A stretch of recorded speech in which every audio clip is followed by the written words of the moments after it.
कभी सोचा है जब कोई बहुत बड़ा मजबूत साम्राज्य जो सदियों से टिका हो अचानक कमजोर पड़ने लगता है तो क्या होता है? जब उसकी पकड़ ढीली पड़ जाती है और दरारें दिखने लगती हैं, उस खालीपन को कौन भरता है? आज हम इतिहास के उसी दौर में चलेंगे जब दिल्ली सल्तनत के कमजोर होने से भारत के नक्शे पर कई नए और आजाद राज्यों का जन्म हुआ। तो ये सिर्फ एक साम्राज्य के टूटने बिखरने की कहानी नहीं है। ये कहानी है एम्बिशन की, आज़ादी की और उन छोटे छोटे राज्यों के उदय की जिन्होंने अपनी एक अलग पहचान बनाई। ये एक ऐसा दौर था जब इतिहास समझिए नए सिरे से लिखा जा रहा था।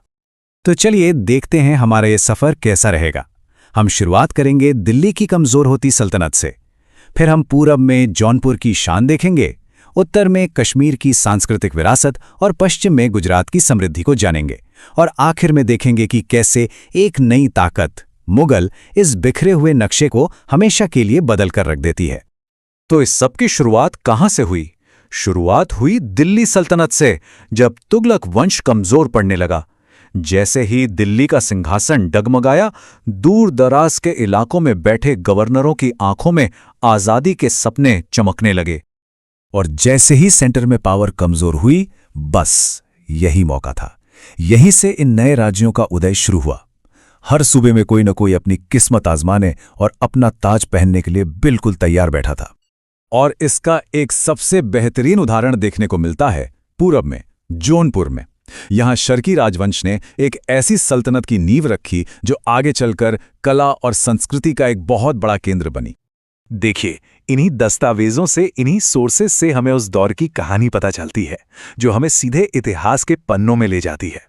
अब देखिए, कितनी दिलचस्प बात है कि जौनपुर शहर को बसाया तो दिल्ली सल्तनत ने ही था, लेकिन यहीं से एक आज़ाद सल्तनत पैदा हुई। गवर्नर मलिक सरवर ने बड़ी होशियारी से सुल्तान से पूर्व का स्वामी का टाइटल लिया और फिर अपनी ही सल्तनत कायम कर ली। देखिए, शर्की शासकों ने सिर्फ तलवार के दम पर ही राज नहीं किया, उन्होंने तो पत्थरों पर अपनी कहानी लिख दी। अटाला मस्जिद और लाल दरवाजा मस्जिद जैसी शानदार इमारतें आज भी जौनपुर में उनकी कला और ताकत की गवाही देती हैं। लेकिन जौनपुर की ये आज़ादी हमेशा कायम नहीं रह सकी। करीब 75 साल बाद दिल्ली में एक नया और मजबूत राजवंश उभरा, लोधी राजवंश, और उन्होंने जौनपुर को वापस सल्तनत का हिस्सा बना लिया। तो ये तो हुई जौनपुर की बात, लेकिन ऐसी कहानियां और भी जगह लिखी जा रही थीं। पूर्व में बंगाल और उत्तर की खूबसूरत वादियों में कश्मीर, दोनों ही अपनी अपनी आज़ादी की कहानी लिख रहे थे। कश्मीर का इतिहास भी कमाल का है। वहां के शासकों ने तो एक अलग ही मिसाल कायम कर दी। कश्मीर में ना एक ऐसे सुल्तान हुए जिन्हें आज भी कश्मीर का अकबर कहा जाता है। नाम था ज़ैनुल आबिदीन, और ये टाइटल अपने आप में बहुत कुछ कह देता है ना? मतलब उनकी तुलना सीधे मुगल बादशाह अकबर की सोच और उनकी टॉलरेंस से की जाती थी। सोचिए, उन्होंने ना सिर्फ हिंदुओं पर लगने वाला जजिया कर हटाया, बल्कि महाभारत और कश्मीर के इतिहास राजतरंगिणी का फारसी में अनुवाद भी करवाया। ये दिखाता है कि वो संस्कृतियों को जोड़ने में विश्वास रखते थे, तोड़ने में नहीं। और ऐसी ही प्रोग्रेसिव सोच हमें बंगाल में भी देखने को मिलती है। वहां ग्यासुद्दीन आजम शाह अपने इंसाफ के लिए मशहूर थे, जबकि बाद के सुल्तानों जैसे नुसरत शाह ने शानदार मस्जिदों का निर्माण करवाकर बंगाल की सांस्कृतिक पहचान को और मजबूत किया।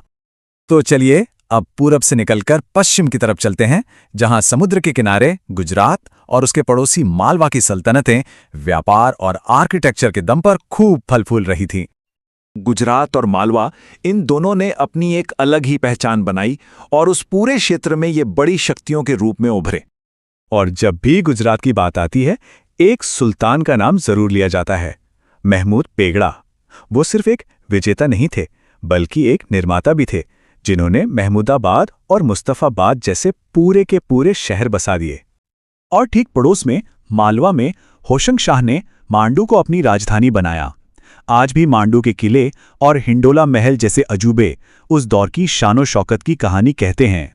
तो एक तरफ थी गुजरात और मालवा की समृद्धि, और वहीं दूसरी तरफ मध्य भारत में मेवाड़ के राजपूत अपनी आन, बान और शान के लिए लड़ रहे थे। मेवाड़ का इतिहास तो हमेशा से ही प्रतिरोध और स्वाभिमान का रहा है। सिसोदिया राजपूतों ने कभी हार नहीं मानी, सामने चाहे बाबर की तोपें हों या अकबर की विशाल सेना। खानवा से लेकर हल्दी घाटी तक उनकी लड़ाई अपनी आज़ादी के लिए थी। और वहीं पास में एक छोटा सा राज्य था, खानदेश। छोटा जरूर था, लेकिन बहुत महत्वपूर्ण। क्यों? अपनी लोकेशन की वजह से। उनका असीरगढ़ का किला दक्कन का दरवाजा कहलाता था, क्योंकि इसे जीते बिना कोई भी उत्तर से दक्षिण भारत पर कब्जा नहीं कर सकता था। और फिर भारत के राजनीतिक मंच पर एक ऐसी नई पावर आई जिसने सब कुछ बदल दिया। एक ऐसा साम्राज्य जो इन सभी आजाद राज्यों के दौर को खत्म करने वाला था। हां, हम बात कर रहे हैं मुगलों की। अकबर की नीतियों ने इस पूरे नक्शे को ही बदल कर रख दिया। उन्होंने एक एक करके इन राज्यों को अपने साम्राज्य में मिलाना शुरू किया। पहले 1572 में गुजरात, फिर 1588 में कश्मीर और आखिर में 1601 में खानदेश। एक सदी से जो प्रांतीय स्वतंत्रता चली आ रही थी, वो अब खत्म हो रही थी। तो आखिर में सवाल यही उठता है कि लेगेसी, विरासत आखिर है क्या? मुगलों जैसे बड़े बड़े साम्राज्य तो इतिहास की किताबों में दर्ज हो गए, लेकिन इन छोटे राज्यों की कला, उनकी संस्कृति, उनके प्रतिरोध की कहानियां, क्या उनका कोई मोल नहीं? शायद असली विरासत किलों और सल्तनतों में नहीं, बल्कि इन्हीं कहानियों में जिंदा रहती है। जब तक न सफल हो नींद चैन को त्यागो तुम। जब तक न सफल हो नींद चैन को त्यागो तुम। संघर्ष का मैदान छोड़कर मत भागो तुम। कुछ किए बिना ही जय जयकार नहीं होती। कोशिश करने वालों की कभी हार नहीं होती।